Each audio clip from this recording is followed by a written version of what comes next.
I opened my eyes and saw gray sky through the shattered windshield. Around me were sirens and the sharp scent of fuel. Pressure squeezed my chest. I was trapped in my own car. As I blinked, I felt movement beside me. My wife's hand, weak, brushing my shoulder. "You're still here," her voice flat, like a lance through water. Simona. My wife, lying beside me amid twisted metal and flashing lights. I struggled to undo my seatbelt. My heart pounded. Tentatively, I reached across and tried to open her door. She winced as I did. Sirens growing louder. I whispered, my words thick and broken. "I called 911. Hang in there." At the hospital, the antiseptic smell and bright lights surrounded us. They examined me quickly, just bruises, cracked ribs. But they took their time with her. My legs felt weak. A surgeon patted my shoulder and said, "You're stable." But he glanced at her monitor more than at me. My world narrowed to the beeping heart rate and sounds of voices I couldn't fully hear. Then I saw it clutched in her hand, a new phone, glowing softly in the dim room. I moved my head and saw the flood of messages. "Can't wait for tomorrow. Don't forget tonight. I crave you. See you at 8. It was a hidden affair, laid bare on a hospital bed. Reality crashed in harder than the accident. All at once, the room dissolved around me. It didn't hurt, it burned inside. Who was it? "Alex," I confronted her softly. Her voice shook. "It's Alex." She faltered. "It just happened. We talked for a while." He touched me. Rage and grief warred inside me. The hospital corridor was a blur. I asked her, voice exhausted, "Do you want me to leave?" Her whisper cracked, "Don't go." So I stayed. I held her hand. The accident had torn us apart, but this was a different fracture. At dawn, the surgeon gave us clearance. I drove her home, asking nothing. The silence between us grew heavier. She tried to cross the distance once or twice, light touches on my arm, a timid knock on my door at midnight, but I couldn't meet her halfway. Not yet, maybe not ever. I saw her crying in the kitchen one morning. She didn't know I was watching. She held her face in her hands, her shoulders shaking like a small, collapsing bridge. I stood there for what felt like hours, trying to summon something: comfort, rage, love. But I just turned and went back upstairs.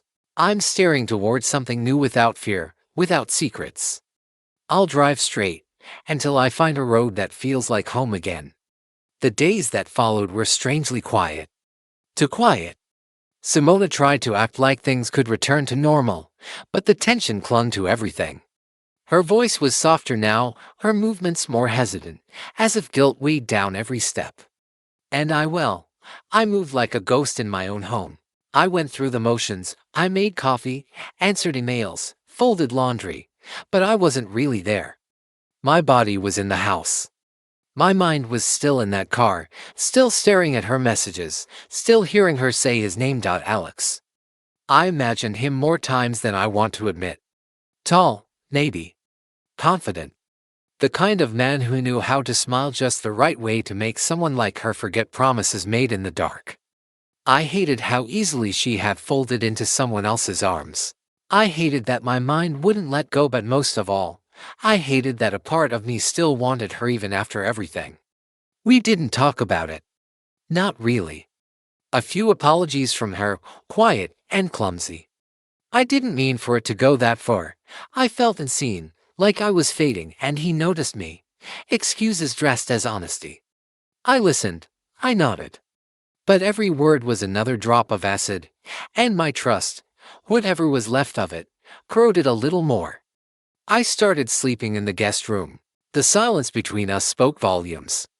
I started going to cafes alone, therapy sessions after, saying for the first time, "You betrayed me." I realized the betrayal wasn't just a punch, it was a wound we'd carry. I would decide whether to forgive, stay, leave. I chose stay. Not for her, but for me, to reclaim my strength from broken metal and broken trust. Now I sit in our living room, warm tea in hand, writing this. The wreckage is behind me.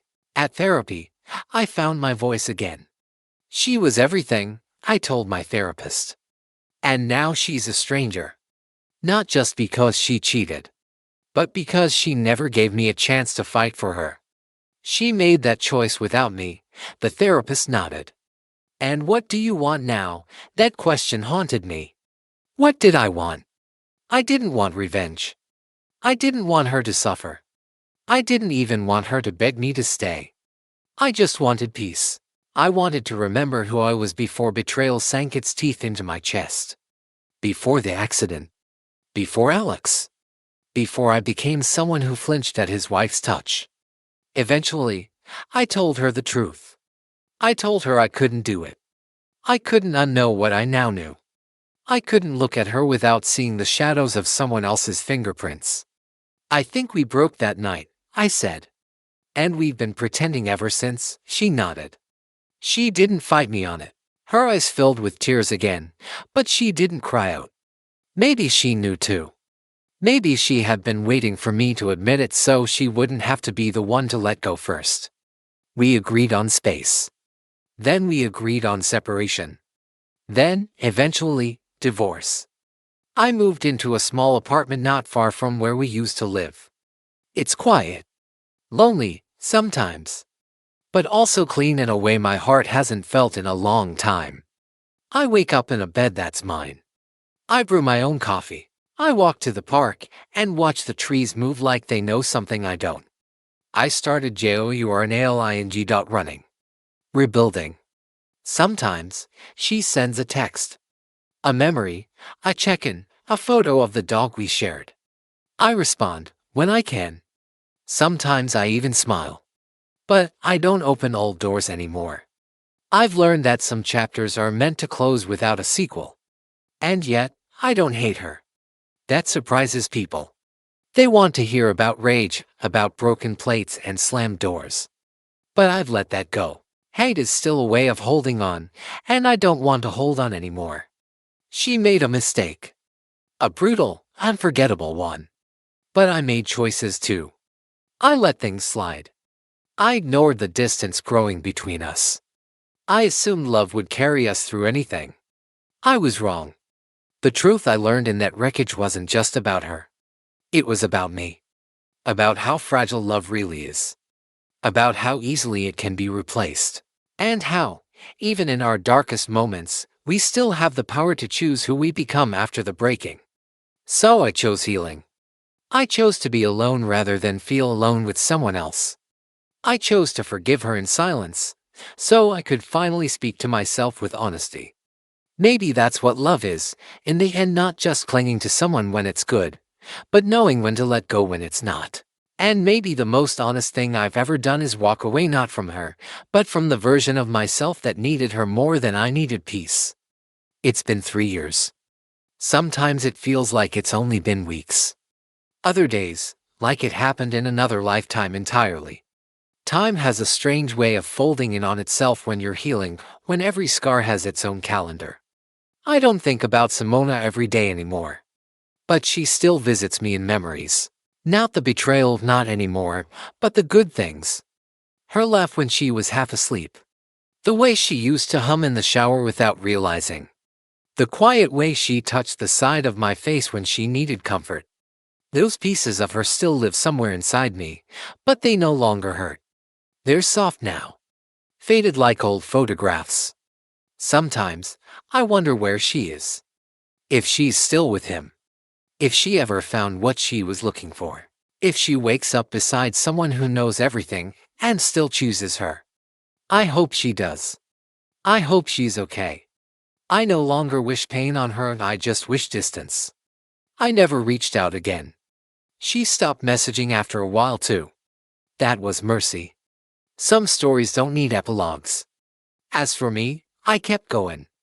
I stayed in that little apartment for a year before I finally bought a small house out by the lake. It's quiet out here. I wake up to birds, not traffic. I write. I take long walks. I read books I used to say I didn't have time for. I cook for myself for real meals, not frozen boxes and pity pizza. I even started learning how to play the piano. Badly, but that's okay. I met someone, eventually. Her name's Elise. She's nothing like Simona. Not better, just different. Softer in some ways, stronger in others. She knows I've been hurt. I told her early on, because I didn't want to start with lies or silences. She didn't flinch when I said my ex-wife cheated. She just listened. She held space for my pain without trying to fix it. With Elise, I've learned what it means to be seen, really seen, without performance.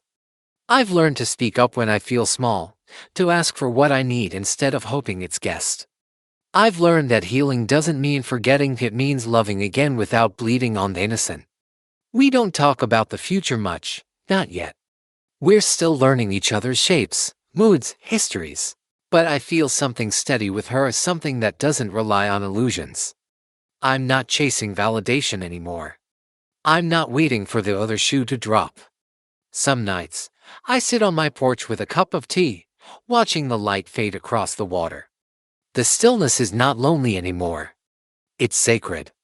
A reminder that peace doesn't always come after justice, sometimes it comes after surrender. Not giving up, but giving into the truth, that we survive things not because we're unbreakable, but because we learn how to live with the cracks. The man who crawled out of that car wreck wasn't whole. But he's real now, honest. Quiet in the best ways. And he knows something he didn't know back then: love is not enough if it comes without respect. Trust is not automatic. And forgiveness isn't weakness, it's choosing not to carry a weight that was never ours in the first place. If I could speak to that broken version of me, the one holding her phone in the hospital, numb and bleeding and betrayed, I'd tell him this: you're going to lose things you thought you couldn't live without. But you're not going to die. You're going to shed versions of yourself you didn't even realize were killing you. You'll miss her. You'll scream. You'll ache. But you will walk again. You'll learn your own name. And one day, without warning, you'll laugh at something simple, and it won't feel stolen. It will be yours. Sometimes Elise finds me staring at nothing, just watching the light filter through the trees, or listening to the creak of the old wooden dock stretching over the lake. She never interrupts. She just joins me. Sometimes with a hand on my shoulder, sometimes with silence. She understands that not all quiet moments need to be filled. One evening, she asked, "Do you ever miss her?" I didn't lie. Sometimes, I said. Not the version that hurt me, but the version I thought I had. I missed the idea of her more than the reality. Elise nodded, as if she'd already guessed. She never punishes me for my honesty, and that's something I never had before. I used to think love was about blending into someone else, being everything for them, shrinking the ugly parts of myself until I became palatable. But Elise taught me that love isn't performance. It's presence. She sees all of me, even the cracks, and doesn't flinch. We never rushed things. There were no grand declarations, no fireworks. Just slow Sundays, long walks, shared coffee, gentle laughter. I didn't even realize I had fallen in love until I caught myself watching her brush her hair and thought, I could do this forever. I haven't told her that yet. Not in those words. Maybe I will. Maybe I won't have to. The truth is, I no longer live for drama, or adrenaline, or chaos disguised as passion. I used to think love had to hurt to be real. Now, I know better. Love doesn't set fire to your world, it builds you a home inside it. Every now and then, I still pass by the road where the accident happened. It's just a curve like any other now. The dented guardrail has been repaired. No signs, no scars, no trace of what happened that night. But I remember. I remember the cold metal, the broken glass, the beep of monitors, the sting of betrayal. I remember who I was and who I became. That place marked the death of one life and the beginning of another. And every time I drive past it, I whisper a silent thank you. Not to her. To myself. For surviving. For not becoming bitter. For choosing to heal when it would have been easier to harden. I've started writing again. Not just in journals, but real writing, the stories, essays, fragments of memory. Elise encourages me. She says I have something worth saying. Maybe she's right. Maybe pain makes poets of us all. Or maybe healing does. The last time I saw Simona, really saw her, was at the courthouse, finalizing our divorce. We didn't say much. A few polite words, forced smiles. She looked different, tired. Smaller somehow. I wondered, just briefly, if she still thought of me. If she ever regretted it. But then the clerk called my name, and I stepped forward and signed the last document with a steady hand. She said goodbye with a whisper. I said nothing. Not out of cruelty, but closure. We had said everything we needed to. Anything more would have only reopened what we both had worked to close. Now, life feels simpler, quieter, deeper. There's no noise in my heart anymore. Just the steady rhythm of healing, of days earned, of love that doesn't ask me to bleed for it. Sometimes I think about that night as a gift in disguise. It broke everything open. It forced me to confront the lie I was living, the comfort of denial, the illusion of connection. It destroyed the version of love I thought I needed, and in doing so, gave me the chance to discover the love I deserved. I don't believe everything happens for a reason. But I do believe we can find meaning in what happens. Even in pain. Especially in pain. So now, every night before bed, I do something small. I place my phone face down. I look out the window for a minute.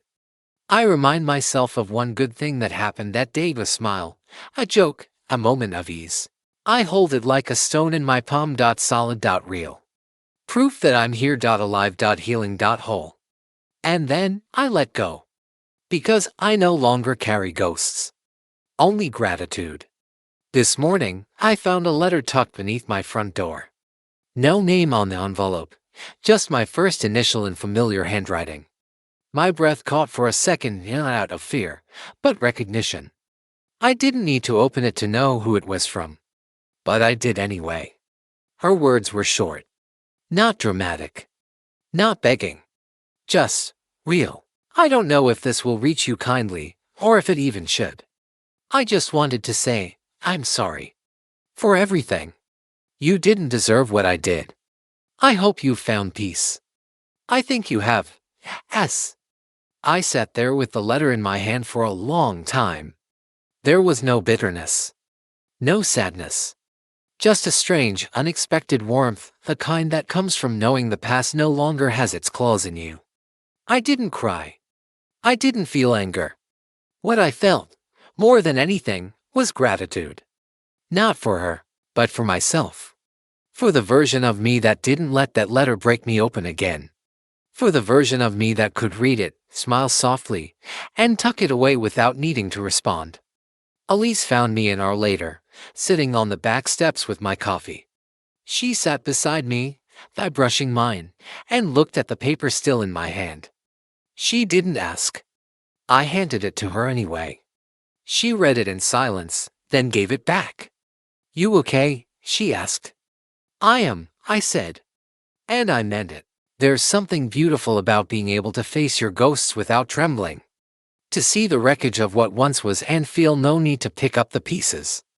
To know that some stories were never meant to end with fireworks, only peace. Later that day, we drove into town. Elise hummed along with the radio, and I caught myself staring at her hand resting on the gear shift.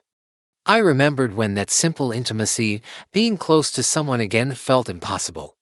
Now it just felt right. At the farmer's market, we picked out tomatoes and basil for pasta later. A little girl selling wildflowers offered me a bundle of violets. I handed them to Elise, and she tucked one behind her ear, laughing. I smiled without effort.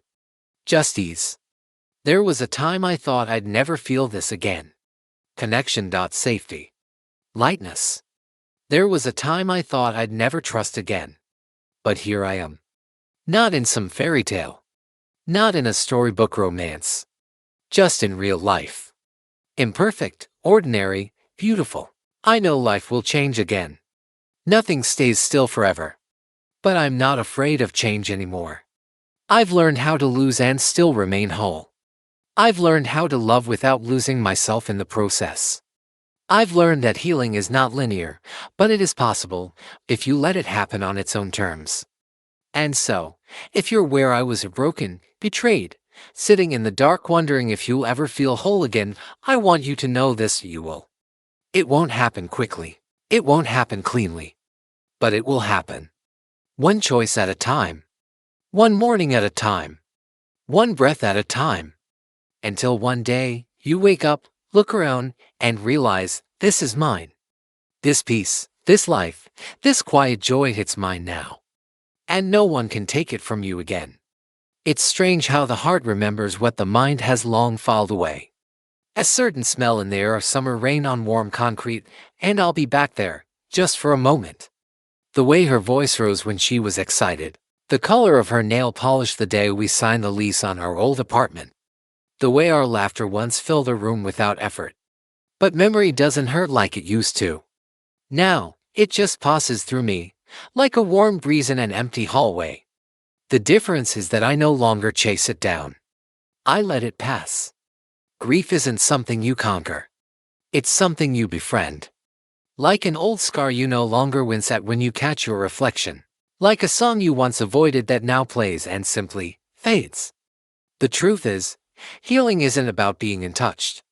It's about being touched and still choosing to stay open. It's about looking at what broke you and saying, you don't define me anymore. And so, life goes on.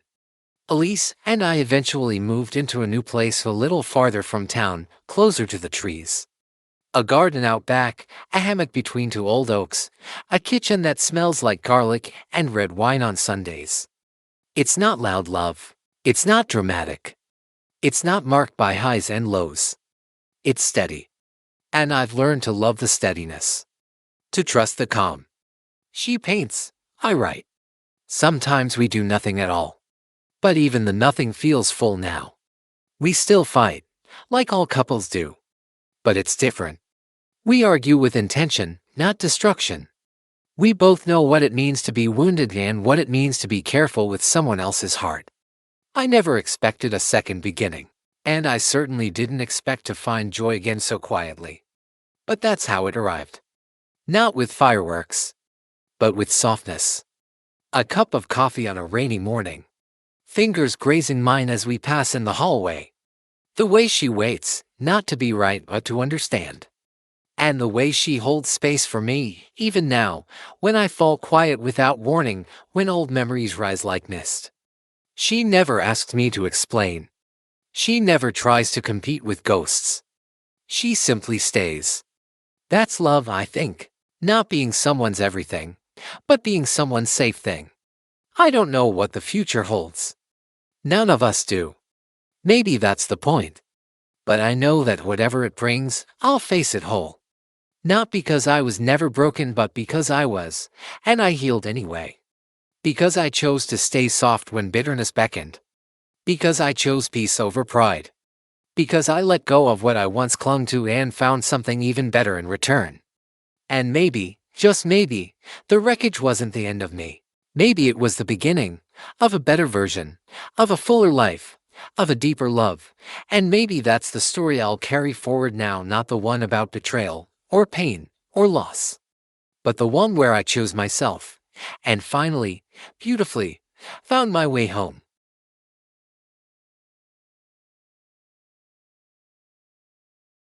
When I fell in love with Alex, I never imagined that something so beautiful could bring me so much pain. It all started on an autumn evening, when I met him at a small cafe tucked away on a quiet side street. He was the kind of person who didn't need to say much to make you feel seen, heard enough. He won me over with the gentleness in his eyes and the patience with which he listened to my stories, even the most trivial ones. It had been years since I'd felt that kind of peace, the kind that only comes when you're with someone who understands you without needing explanations. And for the first time in so long, I dared to believe that maybe, just maybe, I deserved a little happiness too. At first, my family seemed happy for me. My mother smiled every time I talked about our dates or the plans Alex and I were making. My father was more reserved, as he always was, but he didn't say anything negative. And my sister, Anna, appeared excited. Or at least, that's what I thought. She said she was happy for me, that I deserved someone good. But as my relationship with Alex grew more serious, I started to notice the shift. Little gestures, tiny remarks, glances I hadn't paid attention to before or maybe I'd chosen to ignore. Anna became more distant whenever I spoke about him. My mother started changing the subject if I mentioned a trip we were planning or anything happy that had happened. My father always seemed to have something else to do. He would leave the room or bury his face in his newspaper. At first, I thought I was imagining it, that maybe I was reading too much into things. But then came the words. They came first from Anna, in a tone that tried to sound like a joke but cut deeper than any insult could. "It's easy to be happy when you don't have to compete with someone better than you," she said one night after I'd shared how wonderful a weekend with Alex had been. I was stunned into silence. I couldn't believe that my happiness could make her feel so small. I tried to talk to her, to make her see that there was no competition between us, that all I wanted was to be happy and to see her happy too. But Anna seemed to sink deeper into frustration and silence. And somehow, all that sadness turned into a wall between me and the rest of my family. Things reached their breaking point one Sunday at lunch when my mother asked me to stay after Alex had left. I could tell from her expression that something heavy was coming. She asked me not to talk about my relationship in front of Anna anymore, to avoid mentioning our plans for the future or my happiness. "Don't you see you're hurting her?" she said. "It's hard for her to see you have everything she wants." I tried to explain that I couldn't hide my life, that I couldn't live half-truths just to avoid upsetting someone I loved. But my mother didn't want to hear it. "Anna is fragile right now. Couldn't you just be a little more discreet?" she asked. And in her eyes I saw not just concern for my sister, but deep disappointment in me, as if my happiness was a betrayal. My father said nothing, but his silence spoke louder than words. And Anna stopped speaking to me at all. I had become a stranger in my own family, an intruder who had to be kept at arm's length for the sake of balance. At first, I tried. I avoided mentioning Alex. I watched my words, choosing painful silences over sharing the moments that filled my heart with joy. But it wasn't enough. Whatever I did was too much. My presence was too much. Eventually, I was gently asked to come by less often. Maybe some space would do everyone good, my mother said. And that's when I understood. They were pushing me away. I left in tears, no longer trying to justify myself, no longer searching for explanations or hoping things would go back to how they used to be. That was perhaps the hardest walk home I'd ever taken. Alex was waiting for me, and when I told him what had happened, he just held me. No words, because what words could ease that kind of pain? For days I sat with the weight of it all, asking myself if I had done something wrong, if I could have handled it differently. But no matter how much I searched, I found no answers. I had chosen love, and for that I paid the highest price, my own family. Life went on. Alex and I moved in together. We built our little world, filled with simple, beautiful moments. Morning coffee on the balcony, long walks in the park, summer nights with wine and music. I tried not to let the sorrow overshadow what we had. But every day, there was a part of me that longed for a sign of reconciliation. For a while, I sent messages, I called. The responses came rarely, short and cold. "We're fine, take care of yourself, Anna's not ready to see you." And then, eventually, even those stopped coming. Months passed, maybe years. Sometimes I still dream that I walk into my childhood home and everything is as it was. My mother smiles at me from the kitchen. My father pats my shoulder in passing. Anna tells me about something new in her life. And then I wake up, and the house is quiet, and Alex is still asleep beside me, and I remember that the life I have now is my reality, and the past is just a story that never found its ending. I don't know if there will ever be a way back. I don't know if I'll ever again hear a heartfelt "come home," but I know that, despite the pain, I don't regret choosing love. Maybe my happiness was hard for those who couldn't feel it themselves, but that doesn't make it wrong. And maybe, one day, somewhere in a corner of the heart, there will be space for forgiveness and for finding each other again. Until then, I keep going, one small step at a time, with a heart sometimes heavy, but with the certainty that I deserve to be who I am with all my joys and all my sorrows. There were days when I told myself I had made peace with it, that the distance from my family was something I had learned to live with. And maybe, on some level, I had. But there were also moments when the emptiness would rise without warning, in the quiet after a long day, when Alex fell asleep before me and the apartment felt too silent.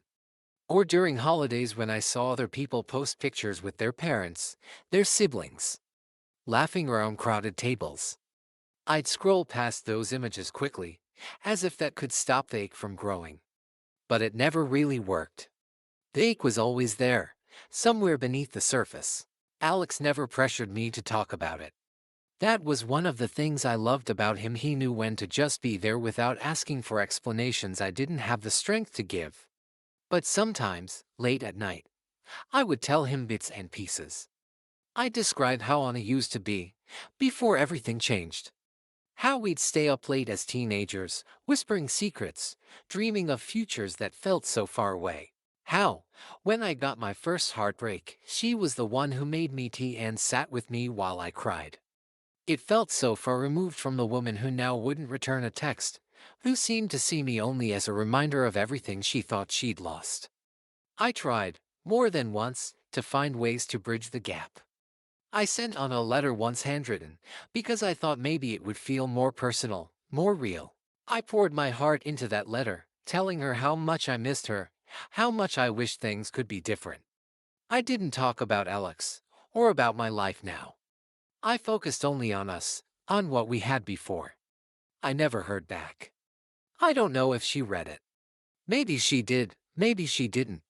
Maybe it hurt too much for her to answer, or maybe she had long since decided that I no longer had a place in her life. With time, I started to accept that not all wounds can be healed. Or if they can, it's not always on the timeline we hope for. And life, as it does, kept moving forward. Alex and I built more memories, trips to places I'd always wanted to see, quiet Sundays cooking together, evenings spent planning the little details of our future.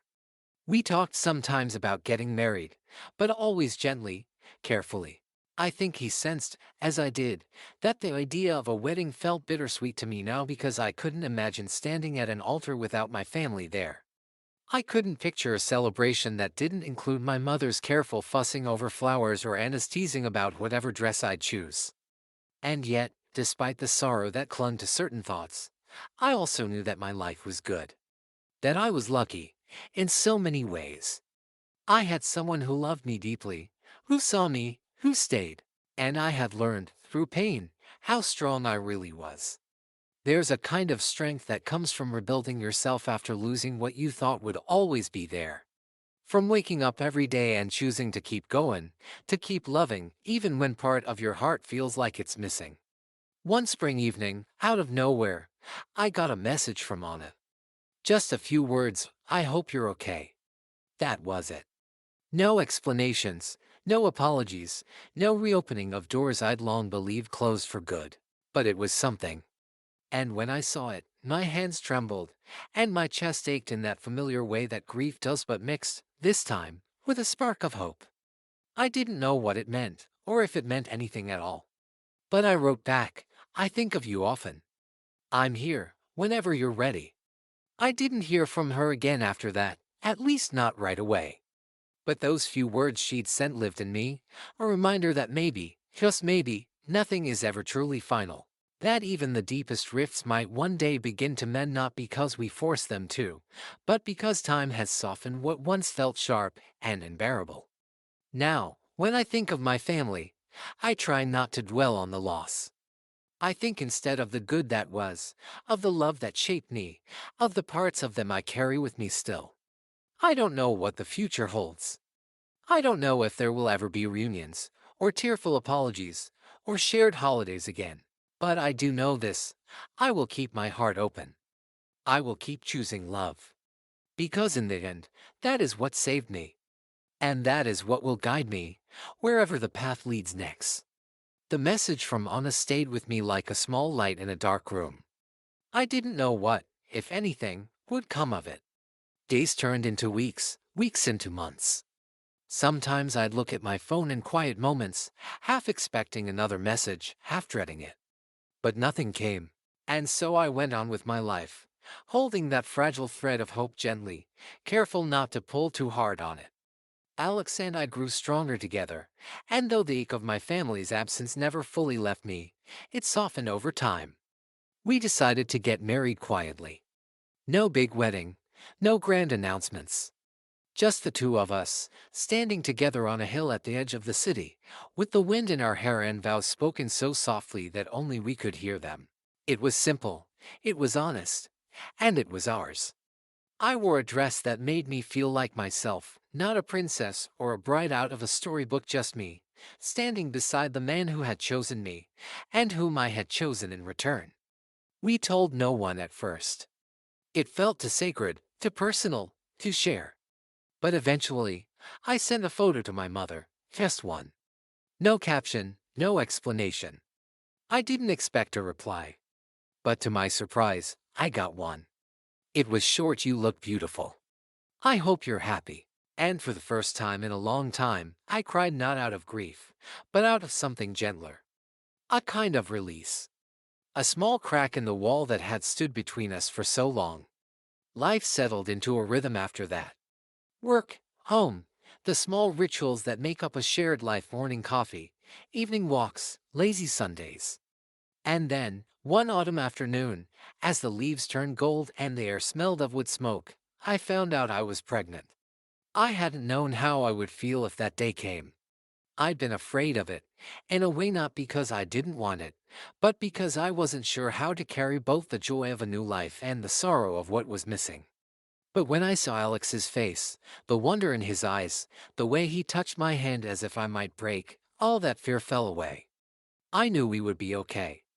More than okay. I didn't tell my family right away. I wasn't sure I could bear it if they didn't care, or worse, if they saw it as another reason to keep their distance. But as my belly grew, as I felt those first tiny kicks, as the reality of this new chapter settled in my bones, I found myself wanting to reach out. To share this piece of myself that felt too big to hold alone. So one day, I wrote another letter. This one simpler than the first. "I'm going to have a baby. I wanted you to know. I miss you." And I sent it, with no expectations. Weeks passed. I thought perhaps it had gone and read, or read and discarded. But one morning, as sunlight spilled through the curtains, I heard the ping of a message. It was from Anna. Just 2 words: "Congratulations, sister." And that was enough to make my knees weak. I sat down on the edge of the bed and let the tears come.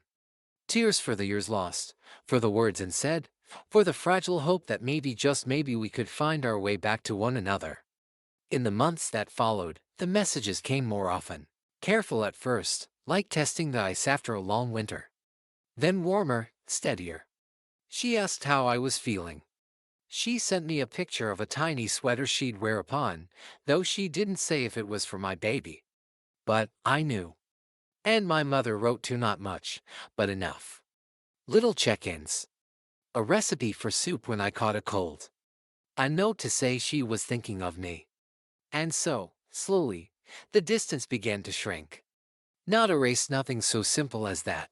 There were still silences, still moments when the weight of all that had passed between us hung heavy in the air. But there was also a kind of grace, a willingness on both sides to try. To build something new, even if it didn't look like what we'd once had. The day my daughter was born, I felt a kind of peace I hadn't known in years. Holding her, I thought of all the stories that had brought me here, of the love I'd fought for, of the family I'd lost and begun, bit by bit, to find again. When I sent a photo to Anna and my mother, their replies came within minutes. Simple words, but full of feeling. "She's perfect. I'm proud of you." And in that moment, I believed for the first time in so long that no matter how broken things had been, no matter how much time had been lost, love could still find a way through. And so we begin again. Not the same as before, not untouched by pain or regret, but together, in whatever way we can be. And that, I think, is enough. The early days with my daughter were a blur of sleepless nights and quiet wonder. There's something about holding a tiny life in your arms that softens the sharp edges of the world. Alex was endlessly patient. He'd rock her for hours when nothing else would soothe her, hum little melodies that made her eyelids grow heavy.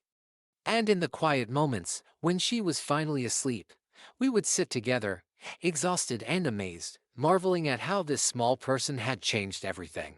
And bit by bit, my family began to re-enter my life, not dramatically, not all at once, but in small, tentative steps. Anna started calling every few weeks. At first, the conversations were cautious, as if we both feared saying the wrong thing. But slowly, the space between our words filled with warmth again. She asked about the baby, about how I was coping. She told me about her own struggles, things I hadn't known because we'd been apart for so long. The job she'd lost during the pandemic, the relationship that had ended quietly, leaving her lonelier than she'd wanted to admit. I listened, and for the first time in years, I felt like her sister again. My mother came to visit one afternoon. She stood at the door, unsure, as if she didn't know whether she was welcome. But when she saw her granddaughter, her face softened in a way I hadn't seen in years. She held the baby so gently, as if she were afraid she might break. And when she looked at me, I saw tears in her eyes. "She looks like you did," she whispered. And in that moment, so much of the anger I'd carried melted away, not forgotten, but forgiven, or at least on the path to being forgiven. We didn't talk about the past that day. There were no apologies, no explanations. Just the shared wonder of a new life, a quiet agreement to be present, to start again in whatever way we could. And maybe that was better. Maybe words would have only complicated what our hearts already understood, that we all regretted the distance, that we all wished things had been different, that we were ready to move forward. The seasons turned, as they always do. My daughter grew, first smiles, first words, first steps. And with each milestone, my family drew a little closer. Anna visited, bringing small gifts, a soft toy, a book she'd loved as a child. My mother would send messages asking for photos, little updates. And my father, always the quiet one, finally came one spring afternoon. He didn't say much, just sat and watched his granddaughter play, a small smile tugging at the corners of his mouth. When he left, he squeezed my hand, and in that simple gesture, I felt years of silence begin to lift. There were still hard days. Sometimes the weight of all that had happened would settle on me unexpectedly, a comment, a memory, a moment when I wished things had been easier. But those moments grew fewer, and they didn't sting as deeply as they once had. I learned to treasure what I had now, rather than mourn what I'd lost. And in all of this, Alex remained my constant. He never tried to claim credit for the healing that was happening, never pushed me toward forgiveness or away from it. He simply stood by me, steady and kind, reminding me with every small act that I wasn't alone. Years passed. My daughter started school. Anna and I grew close again, not the same as before, because we were different now, shaped by what we'd been through.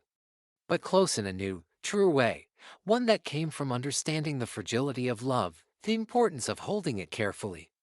When I look back now, I see not just the pain of those years apart, but the grace that followed. The way love found its way through the cracks, the way forgiveness bloomed in unexpected places. I see a family that was broken, yes, but also a family that chose, in the end, to mend. And maybe that's all any of us can hope for, not a perfect life, not a perfect family, but the strength to keep reaching for one another, even when it's hard. To keep choosing love, again and again, no matter how many times the world tries to pull us apart. That is the gift my daughter gave me.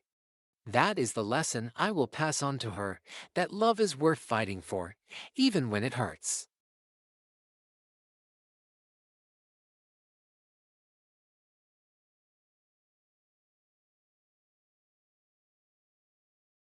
When I first met Daniel, one of the things that drew me to him was how much we seemed to want the same things. We talked for hours about our dreams, traveling, building a home together, and most of all, raising a family. He would describe, with such tenderness, what kind of father he hoped to be. He'd say things like, I can't wait to teach our kid how to ride a bike, or I hope they have your smile. And I believed him. I never once doubted that he meant it, because back then, I think he truly did. We got married after 4 years of dating. Our wedding was beautiful, simple, full of laughter, surrounded by people who loved us. I remember thinking, as we danced under the lights that night, that we were at the start of something wonderful. That all of those dreams we had talked about were finally within reach. I felt safe, certain, and so deeply happy. For the first year, we focused on settling into married life. We moved into a small house on a quiet street, planted flowers in the yard, made plans for the future. We talked casually about when would be the right time to start trying for a baby. He always said soon, soon, love. Let's just enjoy this time together a little longer, and I understood. I wanted to enjoy it too. But in my heart, I was already picturing the nursery, already imagining the soft weight of a baby in my arms. But then, little by little, his answers began to change. When I brought it up, he'd deflect. Work's just so stressful right now. Let's wait until we're a bit more financially stable. Let's take one more big trip before we have to worry about diapers and sleepless nights. At first, I agreed. I told myself he was right, there was no rush, we had time. But as the months turned into years, the excuses kept coming. And eventually, I began to sense that something deeper had shifted. One evening, after another gentle argument where I tried to raise the subject again, he finally admitted it. His voice was quiet, almost ashamed. "I don't think I want kids anymore," he said. "I'm sorry. I didn't plan to feel this way. I thought I did. But now I'm not so sure." And I can't lie to you. I remember staring at him, my heart pounding so loudly I could barely hear his words. It felt like the floor had dropped out from under me. We sat in silence for what felt like hours. My mind raced through every memory, every conversation where he had told me he wanted this too, every plan we had made together. I kept thinking, how did we get here? How could you change your mind about something so important, something we built our future on? But I didn't say those things. I just nodded, feeling tears slip down my face, because what was there to say? In the days that followed, I went through waves of sadness, anger, confusion. I questioned myself. Did I miss the signs? Did I pressure him somehow, make him feel trapped by the idea? But deep down, I knew this wasn't about blame. Sometimes people change. Sometimes they grow in different directions, even when they love each other.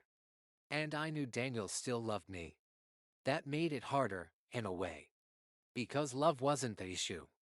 The issue was that this dream, the one I'd carried since I was young, the one I'd shared with him and believed was ours, it wasn't shared anymore. And that left me standing at a crossroads I hadn't expected. Do I stay, knowing that the future I longed for would never come? Do I leave, and start over, heartbroken but true to myself?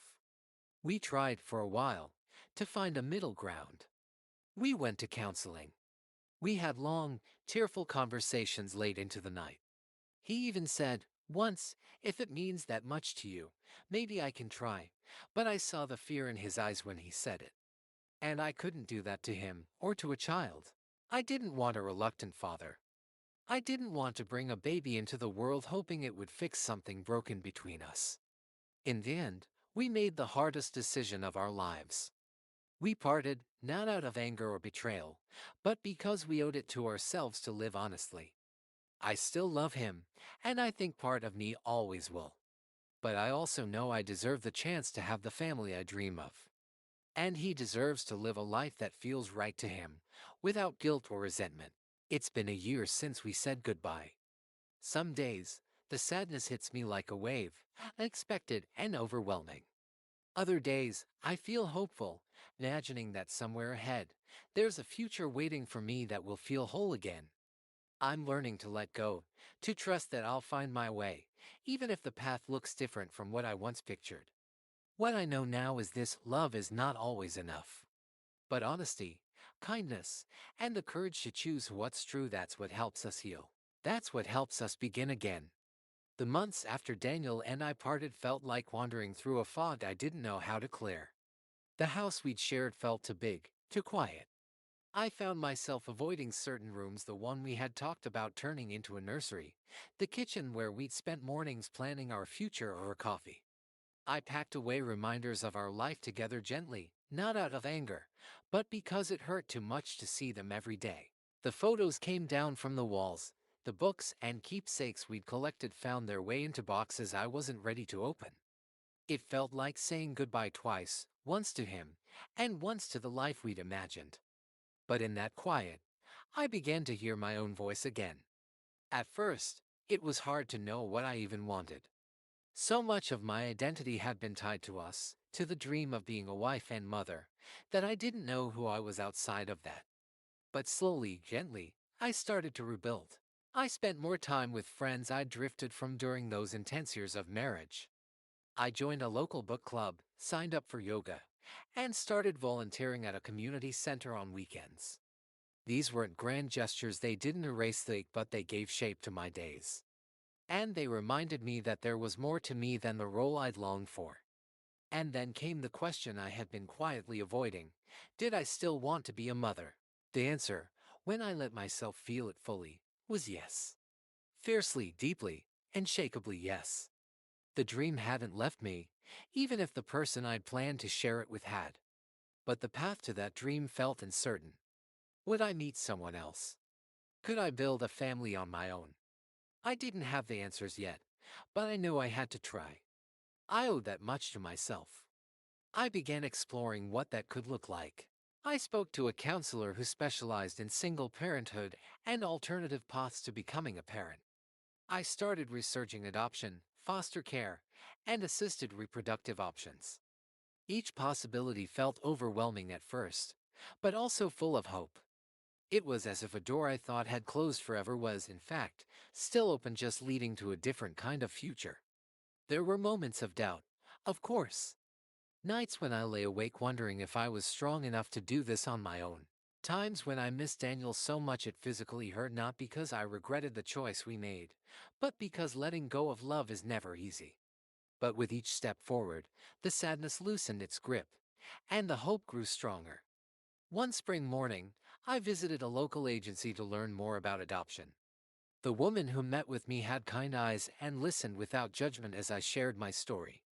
She said something that stayed with me: families are made in many ways. What matters is love, not how the pieces come together. I left that meeting feeling lighter, as if I could finally see a way forward. As the years passed, I continued on this path. There were setbacks and delays, moments of frustration, but also moments of joy. The day my application was approved, the first time I was matched with a child, and when I finally held my son for the first time, when his small fingers curled around mine, I knew that every twist and turn, every heartbreak and detour, had led me to this exact moment. It wasn't the family I had once pictured. It was something even more extraordinary, because it was real, because it was ours, because it was built from resilience and hope.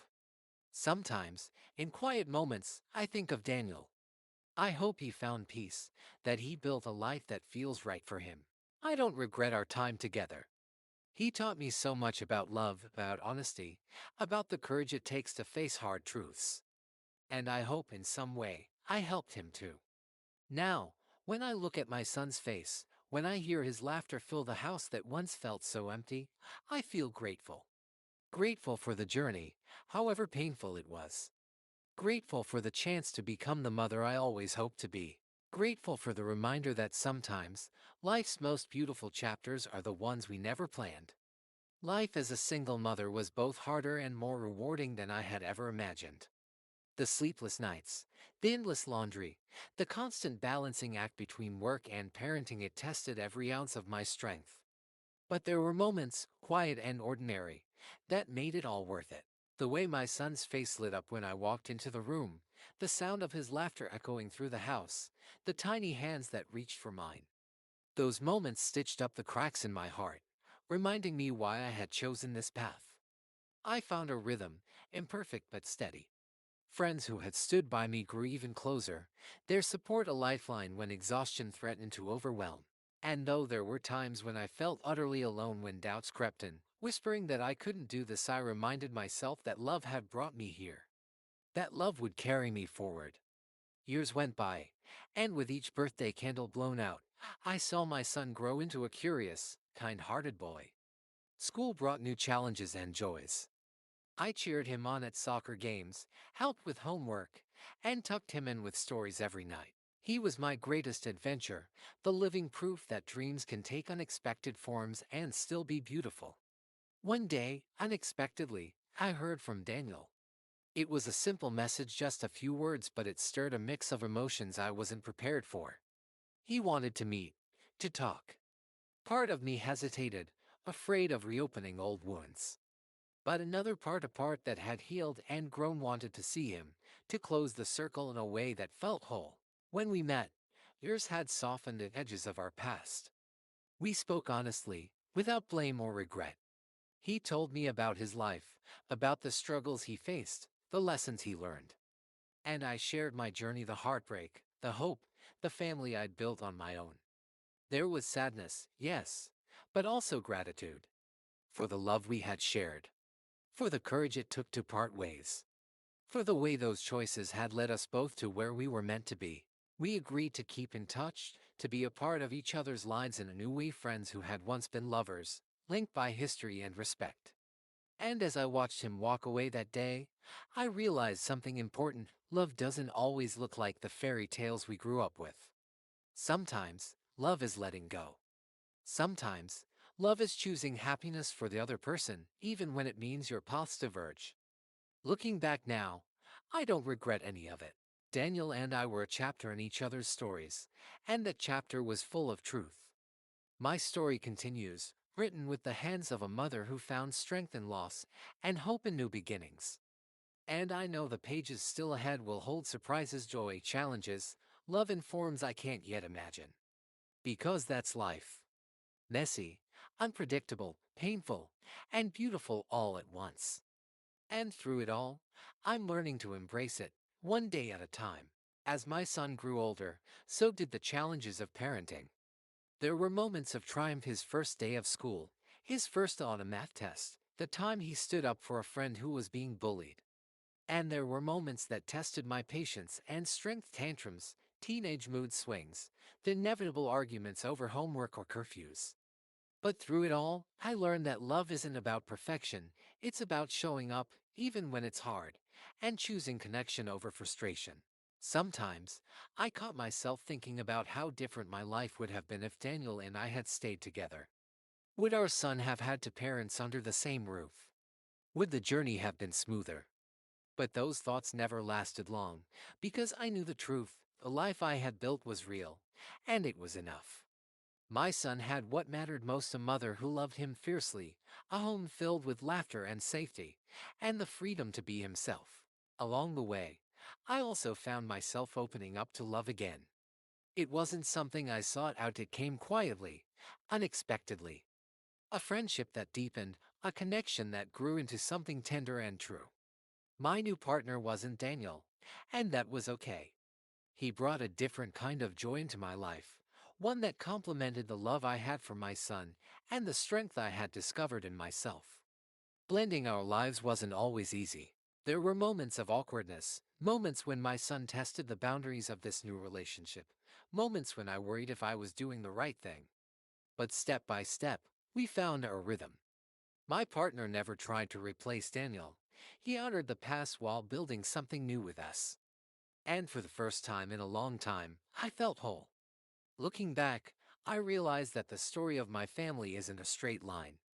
It's a winding path filled with detours, setbacks, and surprises. But it's mine, and it's beautiful in its imperfections. I've learned that sometimes the hardest choices lead to the most meaningful growth. That love can change shape but still be real. That hope can survive heartbreak and bloom again. Most of all, I've learned to trust myself. To listen to my heart, even when it's scary. To believe that I am worthy of happiness, no matter how many times life shifts beneath my feet. And as I watch my son laugh with his new friends, as I hold my partner's hand on quiet evenings, I know that the future uncertain and unknown is full of promise. Because we carry our past with us, not as a burden, but as a foundation. And on that foundation, we build what comes next. As the years passed, my son blossomed into a thoughtful and resilient young man. Watching him navigate adolescence was both a joy and a challenge. He wrestled with identity, friendships, and the usual teenage storms, but he did so with a kindness that made me proud. I often thought about how different things could have been if Daniel had been here, but those moments never turned bitter. Instead, they reminded me of how much strength a single parent can have, how love can fill gaps no matter the circumstances. My relationship with my partner deepened into something steady and supportive.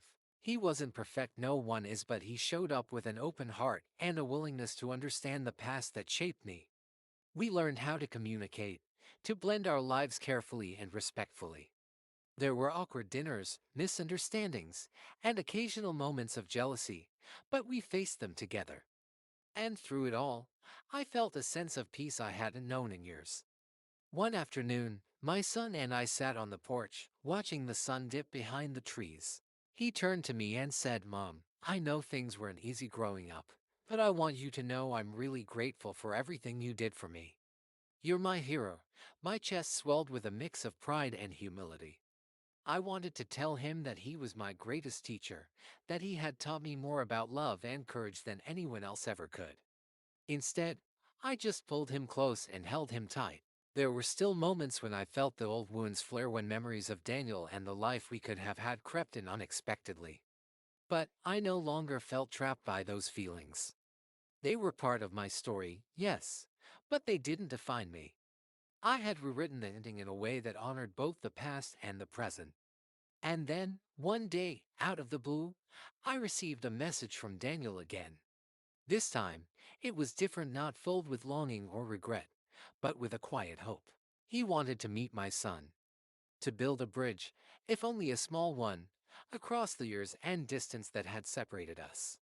I hesitated, unsure if I was ready for that. But deep down, I knew it was right. When they finally met, it was awkward and tender all at once. My son was cautious, but curious. Daniel was nervous, wanting to be part of our lives without overstepping. I watched from a distance as they talked, laughed, and slowly started to build a new kind of family, one based not on perfect timing or fairy tale endings, but on acceptance and love.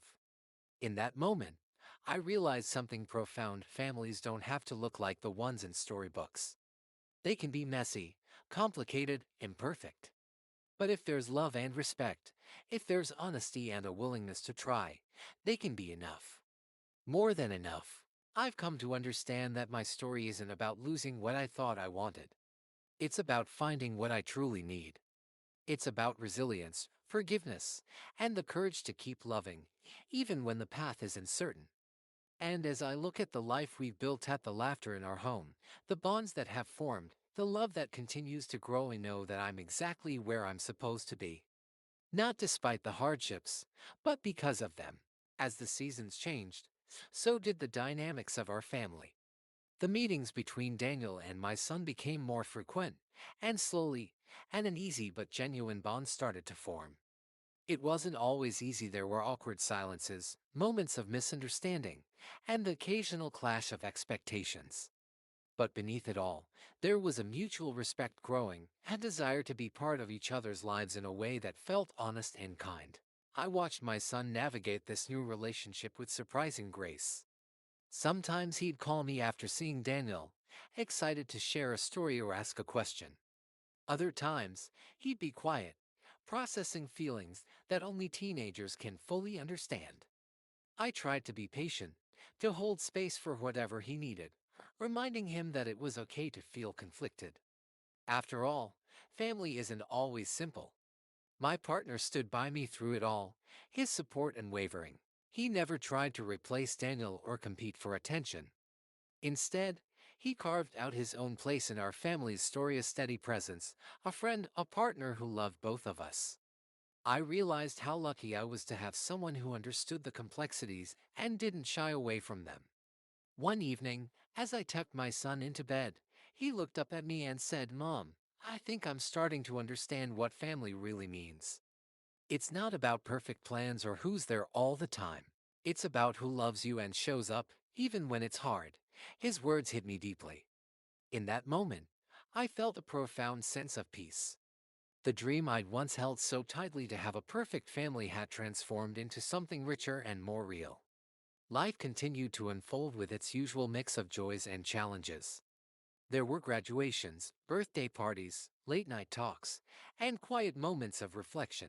Through it all, I carried with me the lessons learned from love lost and found, from letting go and holding on. Sometimes, I think back to the day Daniel told me he didn't want kids anymore, and I realize how far we've come since then. That moment marked an end but also a beginning, a painful truth that set me on a path I never expected but one that ultimately led me to a fuller, deeper kind of happiness. I'm still learning, still growing, still embracing the unpredictability of life. And as I look toward the future, I do so with hope for more love, more connection, and more moments that remind me of the resilience of the human heart. Because in the end, that's what matters most.